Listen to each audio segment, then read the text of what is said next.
Assalamualaikum warahmatullahi wabarakatuh. Salam dahsyat, salam luar biasa, salam perkasa.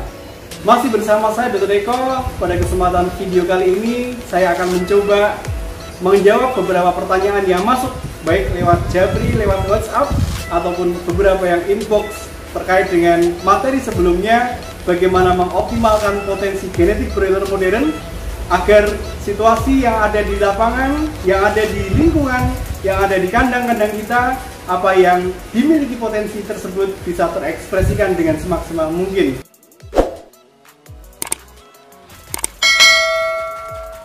Video yang lalu sudah saya jelaskan bagaimana potensi genetik yang dimiliki oleh ayam broiler modern ternyata di lapangan tidak sepenuhnya bisa terpenuhi oleh berbagai macam faktor.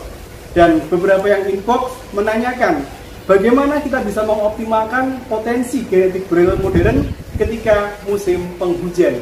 Jadi sama-sama kita ketahui, menurut prediksi BMKG, dari bulan Januari sampai Februari akhir, kita masih masuk di dalam musim penghujan, di mana beberapa area masih akan tinggi curah hujannya. Sehingga hal ini harus kita waspadai sebagai salah satu hal yang bisa berdampak terhadap potensi genetik yang dimiliki oleh ayam broiler modern itu ketika kita tidak melakukan antisipasi dini. Oke. Jadi terkait dengan hal tersebut, sama-sama kita ketahui ada 4 faktor yang berpengaruh terhadap potensi genetik yang dimiliki agar bisa terekspresikan dengan lebih optimal. Yang pertama adalah masalah terkait dengan manajemen, kedua adalah masalah yang terkait dengan lingkungan, ketiga adalah masalah yang terkait dengan kesehatan, dan yang keempat terkait dengan masalah nutrisi. Mari coba kita bahas satu persatu apa-apa yang harus kita optimalkan di saat musim penghujan ini agar potensi genetik yang dimiliki oleh ayam broiler bisa muncul dengan lebih optimal sehingga bisa menyesuaikan dengan potensi yang dimiliki, lebih mendapatkan kondisi yang ideal, yang sesuai kita harapkan. Nice. Poin yang pertama terkait dengan tata laksana manajemen dan lingkungan ini amat sangat berkaitan sekali. Tata laksana manajemen yang ada di kandang sejak masa brooding pada waktu ayam umur 1-7 hari, kemudian pada waktu masa grower, dan pada waktu masa finisher, ini mempunyai suatu hal yang harus kita lakukan sedemikian rupa agar kondisi lingkungan yang lembab tersebut tidak berdampak negatif terhadap pertumbuhan ayam di kandang kita. Yang pertama yang harus diwaspadai adalah terkait dengan optimalnya masa brooding.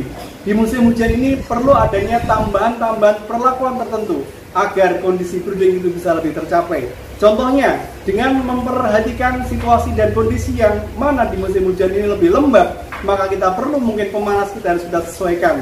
Kita juga harus melakukan tata laksana manajemen buka tutup tirai dengan lebih optimal. Selain itu kita juga harus melakukan manajemen pelebaran dengan lebih optimal. Dan di kandang close house adalah terkait dengan manajemen ventilasi. Kita harus sesuaikan sedemikian rupa agar kelembapan yang ada di sekitar kandang bisa memberikan dampak yang negatif yang bisa kita minimalkan. Karena pada saat situasi lembab, otomatis beberapa manajemen yang tadi saya sebutkan menjadi suatu hal yang harus dilakukan di kandang. Dan yang tidak kalah penting lagi adalah manajemen saat penjarangan. Penghitungan daya topang kandang yang ada di kandang tunnel ataupun close house harus kita sesuaikan agar kondisi kelembapan yang ada di lingkungan tidak menghambat pertumbuhan dan kondisi ketercukupan oksigennya bisa lebih terpenuhi. Kemudian aspek yang tidak kalah penting lagi adalah terkait dengan bagaimana kita mengoptimalkan kesehatan saluran pencernaan dan juga saluran pernapasan. Kenapa demikian?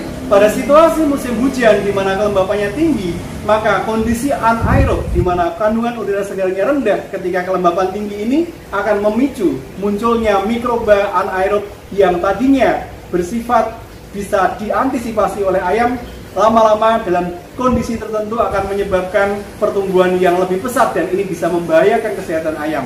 Kalau di saluran pencernaan ada Clostridium perfringens yang bisa menyebabkan necrotic enteritis, kalau di saluran pernafasan ada Mycoplasma dan juga Haemophilus yang bisa menyebabkan CRP dan SNOT. Dan ini menjadi suatu hal yang di musim penghujan kejadiannya akan semakin meningkat apabila kita tidak lakukan deteksi dini dan antisipasi dini. Kemudian yang tidak kalah penting lagi adalah terkait dengan manajemen yang berhubungan dengan kesehatan adalah bagaimana kita meminimalkan dampak dari kualitas air minum yang barangkali mempunyai pola tren yang mengalami penurunan dari sisi kualitas. mungkin dari sisi jumlah masih terpenuhi, tetapi dalam sisi kualitas harus kita review pada saat musim penghujan. Khawatirnya yang terserap oleh pompa air di kandang kita bukan air artesis tetapi air resapan, di mana air resapan ini mempunyai kandungan jumlah mikroba yang lebih tinggi dibandingkan dengan air artesis. Sehingga inilah yang harus kita waspadai. Kemudian terlepas dari situasi yang lembab, manajemen tata laksana pemeliharaan sekam harus betul-betul kita waspadai. Pastikan minimal 30% ada sekam cadangan yang sudah kita siapkan. Ini terkait antara manajemen, antara kelembapan lingkungan yang tinggi, dan juga bagaimana kita meminimalisir dampak dari sekam yang jelek tadi terhadap kesehatan ayam kita. Karena Clostridium dan juga Coccidia ini diawali dari situasi yang anaerob dan akan semakin berdampak negatif ketika sekam mempunyai kondisi yang jelek, sehingga monitoring tata laksana manajemen sekam juga otomatis menjadi suatu hal yang harus kita waspadai. Kemudian yang terakhir, ini adalah terkait dengan nutrisi, terkait dengan pakan kita. Pada musim penghujan kita perlu waspadai minimal ada 3 hal. Yang pertama adalah penyimpanan pakan kita. Pastikan pakan kita disimpan pada situasi yang tidak lembab. Di gudang pun harus ada areasi yang jelas. Harus dikasih palet untuk meminimalisir kelembapan tanah agar tidak berdampak terhadap kelembapan pakan. Yang kedua adalah tata laksana pemberian pakan di kandang. Jangan sampai kondisi di kandang tersebut karena lembab, karena tampias, karena bocor atapnya, karena lembab yang ada di sekitar kandang menyebabkan kondisi pakan kita akan tumbuh jamur dan ini berdampak negatif terhadap kesehatan ayam. Kemudian yang tidak kalah penting lagi adalah bagaimana kita selalu mengecek kondisi pakan dari waktu ke waktu ketika sudah ditaruh di tempat pakan.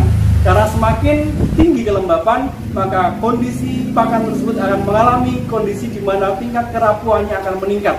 Pada saat tingkat kerapuannya meningkat, luas area permukaan semakin luas, dan dengan tingginya kelembapan, jamur akan menjadi suatu hal yang mudah berkembang pada saat situasi lembab.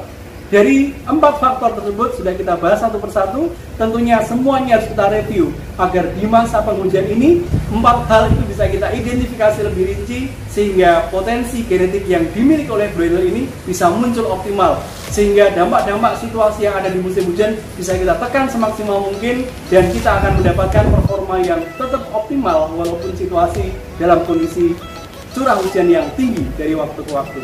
Demikian video yang bisa saya bagi. Terima kasih. Assalamualaikum warahmatullahi wabarakatuh.